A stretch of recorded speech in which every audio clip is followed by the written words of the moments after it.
Hello student. अनवेरा online school classes में आप सभी का स्वागत है। मैं मनीष मालवीय, आपका साइंस टीचर, आज आपके साथ एक बार फिर से उपस्थित हूँ। क्लास 10th का अध्याय 15 का पृथ्वी की संरचना को लेकर। यह हमारे इस अध्याय का तीसरा पार्ट है। इससे पहले दो पार्ट में अपन ने पृथ्वी की उत्पत्ति के बारे में और पृथ्वी की संरचना के बारे में अपन ने काफी कुछ पढ़ लिया है। देखिए, तो एक बार थोड़ा सा रिवाइज कर लेते हैं इसको वापस। जो भी अपन ने पढ़ा, सबसे पहले पृथ्वी की उत्पत्ति के बारे में अपन ने पढ़ा। पृथ्वी की उत्पत्ति के बारे में अपन ने क्या पढ़ा था? पृथ्वी की उत्पत्ति के बारे में अपन ने पढ़ा कि पृथ्वी के जो उत्पत्ति के बारे में अभी कोई निश्चित मत प्राप्त नहीं है, सब अनुमान ही लगाए हुए, और अनुमान के हिसाब से जो बिग बैंग थ्योरी है, उस हिसाब जो सबसे मान्य थ्योरी सिद्धांत अभी तक माना गया है, उसके आधार पर अगर कहें तो देखिए, उस आधार पर क्या होता है, उस आधार पर माना गया है कि सूर्य में लगातार विस्फोट होने से या ब्रह्मांड में विस्फोट होने से, ब्रह्मांड पूरा ही पहले एक आग के गोले की तरह था, विस्फोट होने से क्या हो गया कि वहां से एक टुकड़ा अलग हुआ और तेज गति से घूमने लगा। ठीक है, वो तेज गति से घूमते हुए ठंडा होने लगा। ठंडा होते होते क्या हुआ, उसकी परत ठंडी होती गई। जैसे जैसे ठंडा हुआ, पृथ्वी ठंडी हुई, उस पर जो भारी तत्व थे वो धीरे धीरे नीचे की तरफ आ गए। ठीक है, पृथ्वी को देखिए, पृथ्वी को गए, टेरा, भूमि, इन नामों से जाना जाता है। पृथ्वी को गए, टेरा, भूमि, इन नामों से जाना जाता है। ठीक है, इन नामों से भी जाना जाता है पृथ्वी को। देखिए, और आगे देखिए, पृथ्वी का जो एकमात्र प्राकृतिक उपग्रह वो है चंद्रमा, अपन ने पढ़ा। उसके बाद पृथ्वी का चंद्रमा प्राकृतिक उपग्रह होने के साथ साथ एक चीज और है। ठीक है, इसके जो कृत्रिम उपग्रह में तो सबसे पहला जो कृत्रिम उपग्रह था वो था आर्यभट्ट। आर्यभट्ट। ठीक है, नेक्स्ट अपन ने पढ़ा था कि पृथ्वी से सूर्य के बीच की दूरी लगभग 15 करोड़ किलोमीटर है। पृथ्वी से सूर्य की दूरी बीच की दूरी लगभग कितनी है? 15 किलोमीटर है। इसे एक खगोलीय मात्रक कहा जाता है। इसे एक खगोलीय मात्रक कहा जाता है। पृथ्वी की केंद्र से उसकी सतह की दूरी 3900 किलोमीटर हमने पढ़ी थी। ठीक है, 3900 किलोमीटर पढ़ी थी अपन ने किसकी। ठीक है, नेक्स्ट अपन ने देखे इस तरीके से अपन ने पढ़ा। उसके बाद पृथ्वी की संरचना के बारे में भी अपन ने बहुत सी चीजें पढ़ी थी। पृथ्वी की संरचना के बारे में अपन ने पढ़ा। क्या पढ़ा पृथ्वी की संरचना के बारे में अपन ने? पृथ्वी की संरचना के बारे में अपन ने पढ़ा कि पृथ्वी 3 आवरण से मिलकर बनी होती हैं। बाह्य आवरण या बाह्य परत, जिसे भूपरपटी या भूपटल कहते हैं, भूपरपटी या भूपटल कहते हैं। आंतरिक जो मध्य की परत होती है, मध्य परत, मध्यमा, या जिसे क्या बोलते हैं, मेटल भी बोलते हैं। और लास्ट जो चीज होती है, आंतरिक परत,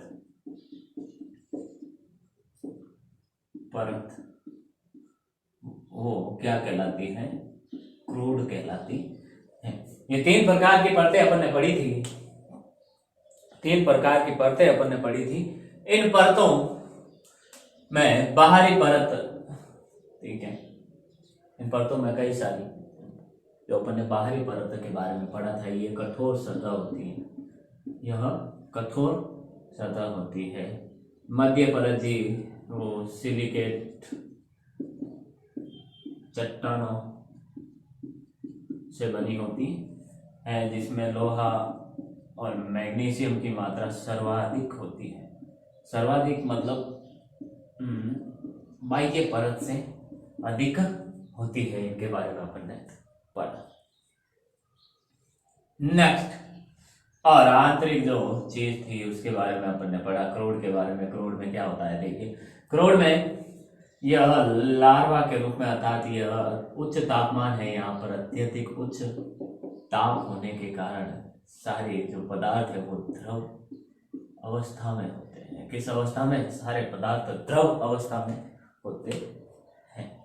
तो ये सब कुछ अपन पढ़ चुके थे, जो इस अध्याय के 2 टॉपिक थे, पृथ्वी की उत्पत्ति और पृथ्वी की संरचना के बारे में। अब पृथ्वी के कुछ ऊर्जा तंत्रों के बारे में अपन पढ़ेंगे। पृथ्वी पर कौन कौन से ऊर्जा तंत्र कार्य करते हैं उनके बारे में अपन पढ़ेंगे। अब देखिए, शुरू करते हैं अपन इसको।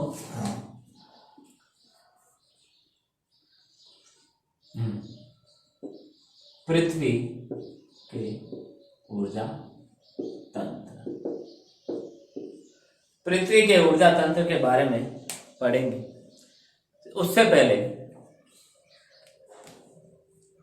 देखिए, पृथ्वी के ऊर्जा तंत्र में एक चीज आती है, यानी पृथ्वी पर पाए जाने वाले जो ऊर्जा के तंत्र होते हैं उनके बारे में अपन पढ़ते हैं।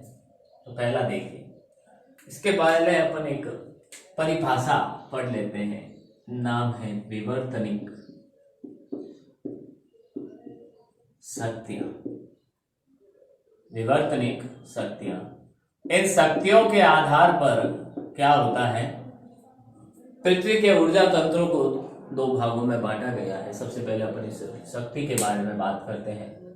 पृथ्वी की जो सतह है, बाहरी सतह, जो भूपरपट्टी है, भूपटल है, परत है, उस परत को या पृथ्वी की सतह को निरंतर लगातार क्या करती हैं, परिवर्तन करने के लिए लगातार कार्य करती हैं। यानी कुछ शक्तियां ऐसी हैं जो क्या करती हैं, पृथ्वी की सतह को लगातार निरंतर बदलने का, परिवर्तित करने का कार्य करती हैं। ठीक है, तो उसे क्या बोलते हैं, उसे अपन विवर्तनिक शक्तियां बोलते हैं। अर्थात वे सभी शक्तियां जो पृथ्वी की सतह को निरंतर बदलने या परिवर्तित करने का कार्य करती हैं,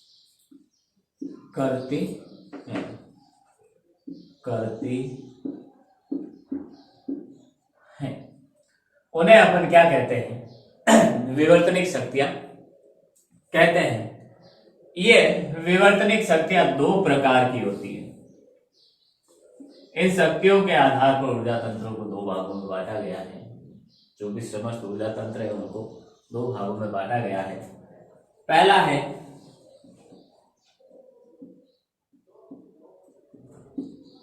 आंतरिक विवर्तनिक शक्तियां और दूसरा है बाह्य विवर्तनिक शक्तियां।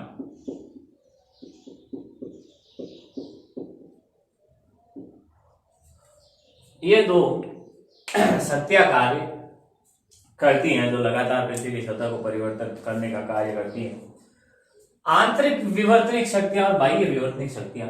आंतरिक विवर्तनिक शक्तियां और बाह्य विवर्तनिक शक्तियां होती की है, क्या है देखिए, आंतरिक विवर्तनिक शक्तियों के बारे में पढ़ते हैं।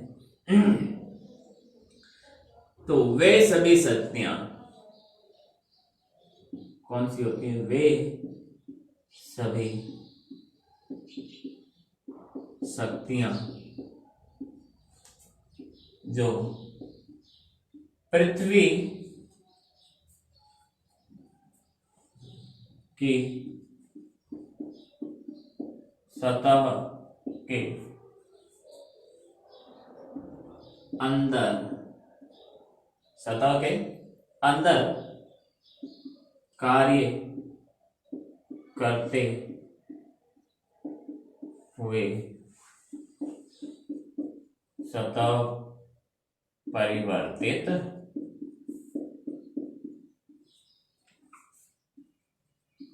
करती, उन्हें अपन क्या कहते हैं? यानी वे सभी शक्तियां जो पृथ्वी की सतह के अंदर कार्य करते हुए सतह को परिवर्तित कर दिए। अब आप लोग सोच रहे होंगे कि सतह के अंदर कार्य करके बाहर कैसे परिवर्तित कर सकती है, तो मैं अभी नाम आपको बताऊंगा, एग्जाम्पल देता हूं उस चीज का कि वो कैसे करती हैं और वो नाम क्या है। नाम लेते ही आपको समझ में आ जाएगा। जैसे आंतरिक विवर्तनिक शक्तियों में आता है पहला भूकंप। क्या आता है? भूकंप आता है। अब पहली चीज आती है भूकंप। जमीन के अंदर होता है, लेकिन जब भूकंप बाहर आता है तो कई हलचल मचा देता है, जिससे कई सारे पहाड़ टूट कर नीचे गिर जाते हैं, कई बड़े बड़े छेद हो जाते हैं, तो वो सतह में परिवर्तित हो जाता है। इसी तरह ज्वालामुखी, ज्वालामुखी में जब फटता है तो उसके लावा, उसका जो लार्वा लावा है, उस लावा जब बहता है तो आसपास के सभी वनस्पति, जीव जंतु, आवास, सब चीजों को नष्ट करते हुए बहता है, तो वहां की सतह बिल्कुल ही खराब हो जाती है, परिवर्तित हो जाती है। और आखिरी जो चीज है वो है सुनामी। सुनामी, सुनामी है जो क्या करती है? अब सुनामी भी हम देखते हैं, जब सुनामी कहाँ आती है? जब समुद्रों में बाढ़ आती है, पानी की बहुत लहरें ऊपर तक आती है, तो और सुनामी के कारण क्या होता है? पानी समुद्र से बाहर की तरफ आता है और वहां समुद्र के किनारे बसे हुए कस्बों, शहरों को तहस नहस बिल्कुल नष्ट कर देता है। इसी तरह बाह्य शक्तियां भी होती हैं। वे सभी शक्तियां जो सतह के बाहर कार्य करके सतह को परिवर्तित करती हैं, परिवर्तित करती हैं। अब ऐसी शक्तियां कौन कौन सी हैं जो बाहर की तरफ कार्य करती हैं? तो देखिए, अपसयन की शक्तियां, और पहली है अपसयन की शक्तियां।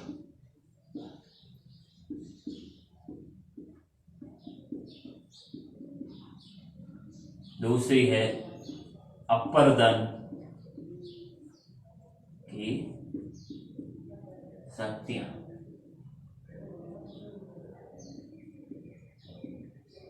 ये दो प्रकार की शक्तियां, अपसयन की शक्तियां और अपर्दन की शक्तियां। अपर्दन की शक्तियों में देखिए, हवा द्वारा अपर्दन, पानी द्वारा, वर्षा द्वारा अपर्दन, बहते पानी की शक्ति, कई सारे हिमनद, सुनामी, समुद्री धाराएं, ये सब चीजें बाह्य वातावरण में आती हैं। देखिए नेक्स्ट, तो विवर्तनिक शक्तियां वे सभी शक्तियां जो पृथ्वी की सतह को निरंतर बदलने परिवर्तित करने का कार्य करती हैं, उन्हें अपन विवर्तनिक शक्तियां कहते हैं। ये दो भागों में बटी है, आंतरिक और बाह्य विवर्तनिक शक्तियां। वे सभी शक्तियां जो पृथ्वी की सतह के अंदर कार्य करते हुए सतह परिवर्तित करती है, भूकंप, ज्वालामुखी और सुनामी कहलाती है।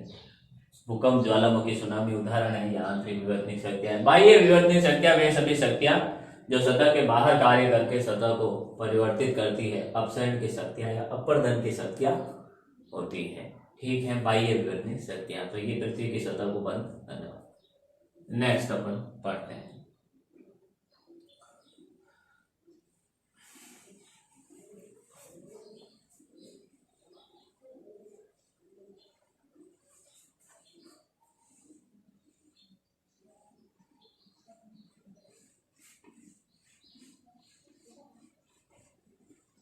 देखिए अब पढ़ते हैं अपन पहली चीज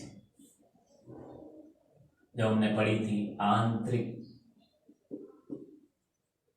विवर्तनिक शक्तियां। जो आंतरिक विवर्तनिक शक्तियों के बारे में अपन पढ़ते हैं। देखिए जिसमें पहली चीज अपन पढ़ेंगे भूकंप के बारे में।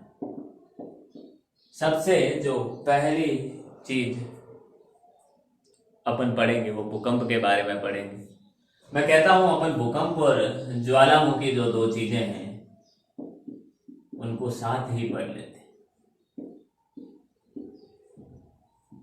मैं आपको समझा देता हूं दोनों किस तरीके से आती है। ठीक है, तो ये हमारी पृथ्वी है। इसका जो केंद्र भाग है, इसका जो केंद्रीय भाग है, उसमें हम जानते हैं द्रव पदार्थ भरा होता है, लार्वा भरा होता है। क्या होता है? लार्वा भरा होता है, बहुत सारा लार्वा भरा होता है। ये लार्वा क्या करता है? यहाँ का तापमान कैसा होता है हमने पहले भी पढ़ा। यहाँ जो ये क्रोड़ भाग है, इस क्रोड़ का तापमान अत्यधिक उच्च होता है, अत्यधिक उच्च होता है, बहुत ही ज्यादा। लगभग अपने पढ़ा था यहाँ का तापमान 7000 डिग्री सेंटीग्रेड के आसपास होता है। तो ये जो लार्वा वाला भाग है ये लगातार उबलता रहता है, लगातार उबलता रहता है, लगातार क्या रहता है? उबलता रहता है। अब उबलता है तो उबलकर ये ऊपर की तरफ क्या करता है? गति करता है, यानी पृथ्वी की सतह पर आने की कोशिश करता है, पृथ्वी की सतह पर आने की कोशिश करता है। अब ये ऊपर की तरफ जा रहा है। ठीक है, ये आवरण एक, ये परतें हैं। जैसे ही ये ऊपर की तरफ बढ़ता है तो ये परतें इनको रोकती हैं। ठीक है, तो जब इस लार्वा को ऊपर की तरफ बढ़ते हुए, लार्वा को उबलते हुए लार्वा को पृथ्वी की कहीं सतह के आसपास, पृथ्वी के अंदर कहीं कमजोर परत मिल जाती है, कुछ कमजोर परत मिल जाती है, तो ये सारा जो अंदर का भाग है, जो सारा क्या है? अंदर का भाग है, ये सारा अंदर का भाग है, वो उस कमजोर दरार या कमजोर जगह से, कमजोर स्थान से पृथ्वी के बाहर आता है। ये सारा गर्म पदार्थ पृथ्वी के बाहर आता है, पृथ्वी के बाहर आता है, और बाहर आकर क्या करता है?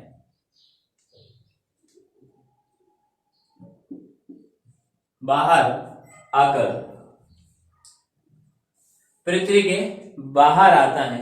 जब अंदर वाला गर्म पदार्थ इस प्रकार से पृथ्वी से बाहर आता है तो यह स्थिति कहलाती है ज्वालामुखी। यह स्थिति क्या कहलाती है? ज्वालामुखी कहलाती है। यह स्थिति ज्वालामुखी कहलाती है। लेकिन क्या होता है कि जब इस लार्वा को कोई कमजोर जगह नहीं मिलती है, कमजोर स्थान नहीं मिलता है, तो ये लार्वा क्या करता है, इन परतों से टकराता है और वापस नीचे की तरफ आ जाता है। ऊपर जाता है, नीचे की तरफ आता है। अच्छा, ऊपर नीचे होता है, ठीक है। तो अब जैसे ये बाहर की तरफ नहीं निकल पाता, कमजोर स्थान नहीं मिलने के कारण बाहर की तरफ नहीं निकल पाता, लेकिन इस उबाल के कारण जो बल, इसको ऊपर जाते हुए जो बल लगाता है, ये बल इन परतों से टकराता है, लार्वा इन परतों से टकराता है, जिसके कारण जो पृथ्वी की सतह है वो या तो ऊपर या नीचे की तरफ होती है, या दाएं या बाएं की तरफ हिलती है, ठीक है। यानी पृथ्वी की सतह या तो ऊपर नीचे होती है या दाएं बाएं की तरफ हिलती है। ये जो घटना है वो कहलाती है भूकंप। वो क्या कहलाती है? भूकंप कहलाती है। वो भूकंप कहलाती है। हाँ, तो ये इस प्रकार से भूकंप आता है जो हमने पढ़ा है। नेक्स्ट देखिए,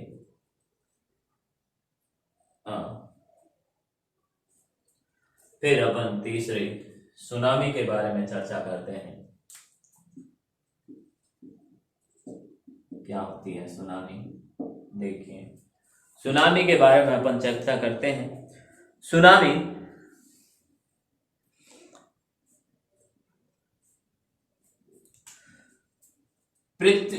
समुद्र में जो भूकंप आता है, सुनामी को समुद्री भूकंप कहा जाता है। यानी समुद्र की लहरें जब बहुत ही, ये समुद्र है, इस समुद्र की जो लहरें बहुत ही हाई ऊपर लेकर क्या करती हैं, आगे बढ़ती हैं, ये भूकंप कहलाता है। सुनामी क्या होता है? समुद्र की आंतरिक, समुद्रों में के पानी में आंतरिक रूप से कितनी इकाई का, 7 इकाई का या उससे अधिक का जो भूकंप आता है, 7 इकाई या इससे अधिक का जो भूकंप आता है, वो क्या कहलाता है?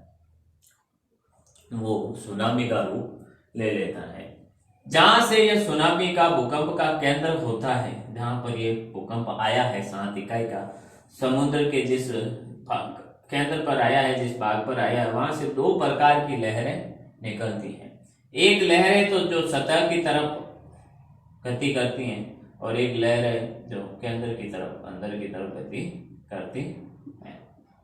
जो केंद्र की तरफ गति करती है वो नुकसान नहीं पहुंचाती है, लेकिन जो लहरें सुनामी के कारण, भूकंप के कारण क्या होती है, सतह की तरफ गति करती हैं, वो अत्यधिक जान मान का नुकसान करती है, क्योंकि सतह पर आते आते क्या हो जाती है, आसपास के समुद्र के जल स्तर बढ़ जाने से ये समुद्र का जल बाहर की तरफ आता है सुनामी के कारण। और क्या होता है, यहाँ पर उपस्थित जो भी पेड़ पौधे, वनस्पति, जीव जंतु, मनुष्य, सबको तबाह कर लेती है, तबाह कर लेती है,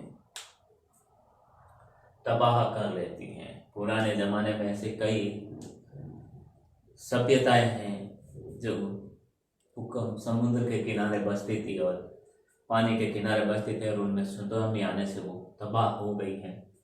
भूकंप के बारे में अपन देखें तो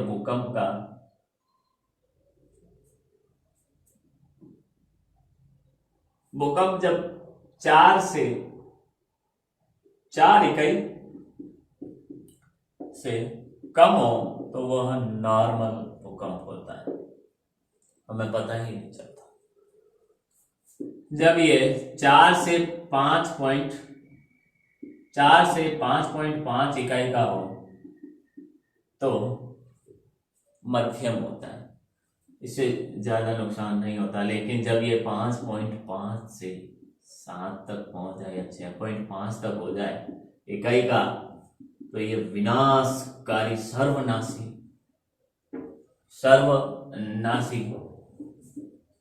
भूकंप कहलाता है। सर्वनाशी भूकंप कहलाता, ये सर्वनाशी भूकंप होता है। जो ज्वालामुखी होते हैं,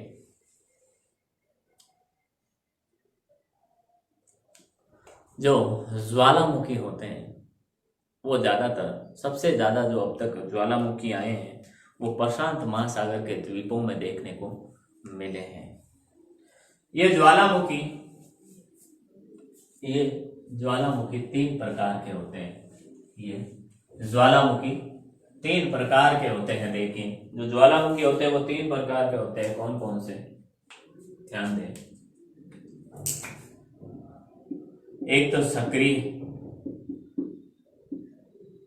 दूसरा होता है एक आंशिक सक्रिय,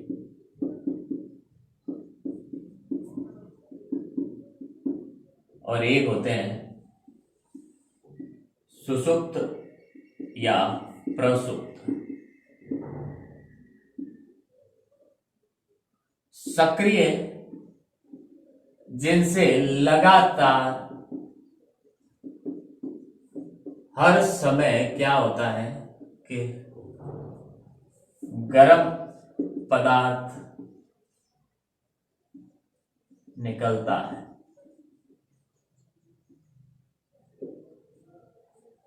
लगातार हर समय क्या करता है, गर्म पदार्थ निकलता है, वो कहलाता है सक्रिय ज्वालामुखी।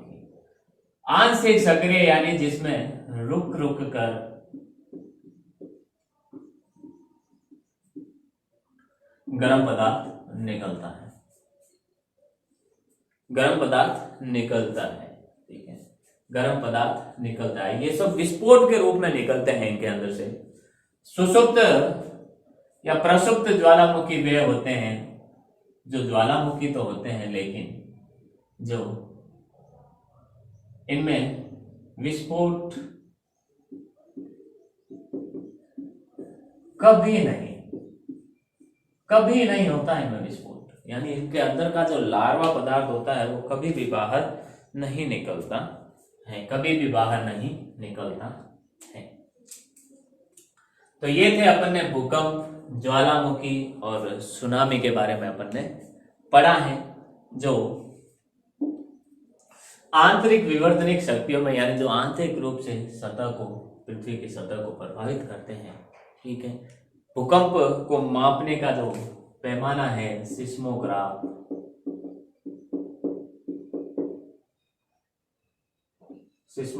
इसे रिक्टर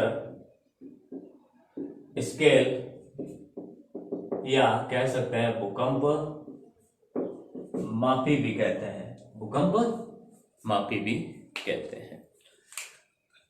तो ये आंतरिक विवर्तनिक शक्तियों के बारे में अपन ने पढ़ा, जो आंतरिक पृथ्वी के अंदर कार्य करती है, जिससे पृथ्वी की सतह परिवर्तित होती है। उम्मीद करता हूं आज जो भी पढ़ाया है आपको समझ में आया होगा। आने वाली क्लास में अपन इस अध्याय को कंप्लीट करेंगे। आने वाली क्लास में अपन सृजनात्मक और विनाशात्मक बल, हिमनद, हिमपात, समुद्री धाराएं, इन सब चीजों के बारे में पढ़ेंगे। आने वाली क्लास में अपन इस अध्याय को कंटिन्यू करेंगे। इस अध्याय का पार्ट 4 लेके आएंगे आपके सामने। ठीक है, ओके, थैंक यू।